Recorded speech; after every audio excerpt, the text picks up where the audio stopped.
Hi friends, welcome to our channel. நம்ம இன்றைக்கி பார்க்க போகிறது சப்பாத்திக்கு ஈஸியாக டக்குன்னு செய்கிறதுக்கு சிக்கன் கிரேவி எப்படி செய்கிறதுன்னு பார்க்கலாம். உங்களுக்கு சிக்கன் கிரேவி சாப்பிடணும் நைட்டு டின்னருக்கு அப்படின்னு தோணுச்சுன்னா உடனே நாங்கள் செய்கிற மாதிரி ஒரு 1/2 கிலோ சிக்கன் எடுத்துகிட்டு வாங்க.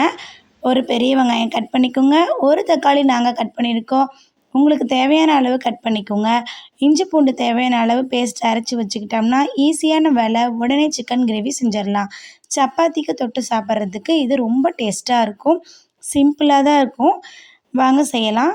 வானலில் எண்ணெய் ஊற்றிக்கலாம். எண்ணெய் காஞ்சோடனே கொஞ்சம் கடுகு, சோம்பு, ஜீரகம், மிளகு, 2 பச்சை மிளகா, பட்டை இதெல்லாம் போட்டுக்கலாம். கொஞ்சம் பொரிஞ்சு வரட்டும். உடனே நமக்கு பிரியாணி சாப்பிட்ணும், இல்லை சிக்கன் கிரேவி சாப்பிட்ணும், இல்லை சிக்கன் சாப்பிட்ணும் அந்த மாதிரி தோணுச்சுன்னா கடையில் போய் வாங்குறத விட்டுட்டு நம்மளே வீட்டில் ஈஸியான முறையில் செஞ்சு சாப்பிட்டோம்னா நம்ம உடம்புக்கும் நல்லது. எண்ணெயும் நம்ம நியூவாக யூஸ் பண்ணிக்கலாம். பழைய எண்ணெயெல்லாம் யூஸ் பண்ணுவாங்க கடையில். அதனால் எப்போ தோணுனாலும் நீங்கள் வீட்டிலையே செஞ்சு சாப்பிடுங்க. இப்போ பொரிஞ்ச உடனே வெங்காயத்தை ஆட் பண்ணிக்கலாம். ஒரு பெரிய வெங்காயம் கட் பண்ணி வச்சுருக்கோம், அதை ஆட் பண்ணிக்கிட்டேன். அதை ஆட் பண்ணிவிட்டு நல்லா வணக்கலாம்.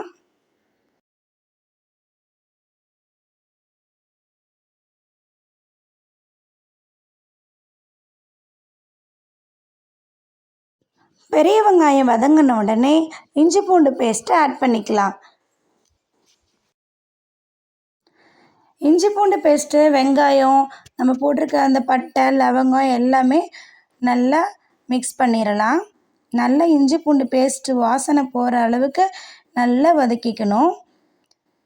அப்படியே சைடில் நமக்கு தேவையான பொருள் எல்லாம் எடுத்து வச்சுக்கணும். மஞ்சத்தூள், மிளகாத்தூள், மல்லித்தூள், சிக்கன் மசாலா நம்ம அப்புறமேட்டு கடைசியாக எடுத்து வச்சுக்கலாம் அப்படின்னு சொல்லி சர்ச் பண்ணிகிட்டு இருந்தோம்னா அப்போ நமக்கு சிரமமாக இருக்கும். பக்கத்தில் எல்லாம் எடுத்து வச்சுக்கணும்.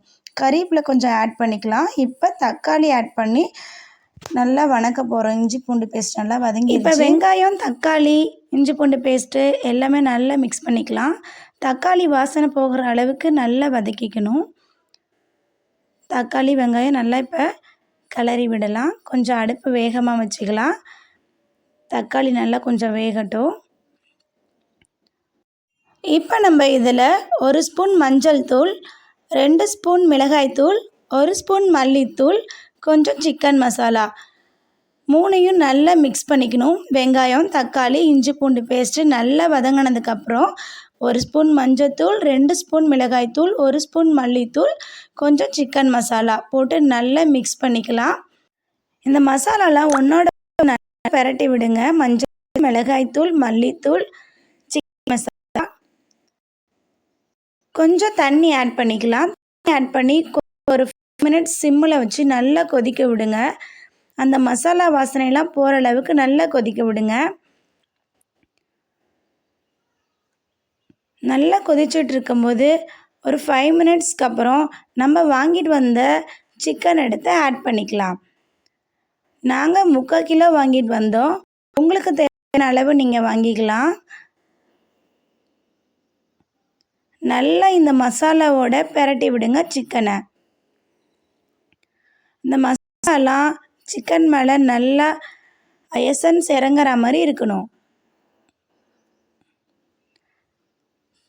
பிரட்டி விட்டுட்டு ஒரு 10 மினிட்ஸ் தேவையான அளவு தண்ணி ஊற்றிட்டு ஒரு 10 மினிட்ஸ் இதை மூடி வச்சு கிளறி வேக விடலாம். நல்லா கொதிச்சிருச்சு. கொதிக்கும் போதே நல்ல வாசனையாக இருந்ததுலாம். சிம்பிளாக இருந்தாலும் ரொம்ப டேஸ்ட்டாக இருக்கும்.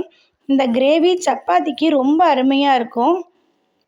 உங்கள் குழந்தைங்க கேட்டாங்கன்னா நீங்கள் உடனே ஒரு 1/2 ஹவரில் நீங்கள் கண்டிப்பாக செஞ்சு முடிச்சிட முடியும். சிக்கன் வேகும்போதே நம்ம சைட் பை சைடு அப்படியே சப்பாத்திக்கும் ரெடி பண்ணிடலாம். சப்பாத்தி மாவு நமக்கு தேவையான அளவு எடுத்து நல்லா மாவு கொஞ்சம் தண்ணி ஆட் பண்ணி உப்பு ஆட் பண்ணி நல்லா பிசைஞ்சு வச்சுக்கணும். நான் எங்களுக்கு தேவையான அளவு மாவு பிசைஞ்சு வச்சுட்டேன். சாஃப்டாக இருக்க மாதிரி கொஞ்சம் எண்ணெய் ஆட் பண்ணி மூடி வச்சுருந்தேன் ஒரு 20 மினிட்ஸ்.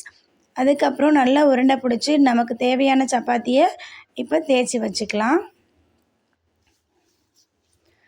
இங்கே குழம்பு நல்லா கொதிச்சிருச்சு. ரொம்ப வாசனையாக இருந்தது.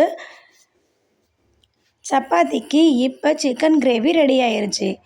நீங்களும் உங்கள் வீட்டில் இந்த மாதிரி ஒரு 1/2 ஹவரில் குழந்தைங்களுக்கு கேட்ட உடனே செஞ்சு கொடுங்க. நம்ம கடையில் போய் நம்மளே நம்ம உடம்ப கெடுத்துக்க வேணாம். சிம்பிளாக இருந்தாலும் நீங்கள் எதுவும் தேங்காய் அரைச்சி ஊற்ற தேவையில்லை, வெங்காயம் தக்காளி வதக்கி அரைச்சி ஊற்ற தேவையில்லை. நைட்டு டின்னர் சுவையான சிக்கன் கிரேவி ரெடி ஆயிடுச்சு. சப்பாத்தியும் தேய்ச்சி வச்சாச்சு. சப்பாத்தி அப்படியே சைட் பை சைட் சிக்கன் நல்லா வெந்துட்டு இருக்கும்போது சப்பாத்தியும் பக்கத்துலேயே போட்டு சாப்பிட வேண்டியது தான். வாங்க சாப்பிடலாம். நீங்களும் உங்கள் வீட்டில் சப்பாத்திக்கு சிக்கன் கிரேவி நீங்கள் செஞ்சு சாப்பிடுங்க. ரொம்ப டேஸ்ட்டாக இருக்கும்.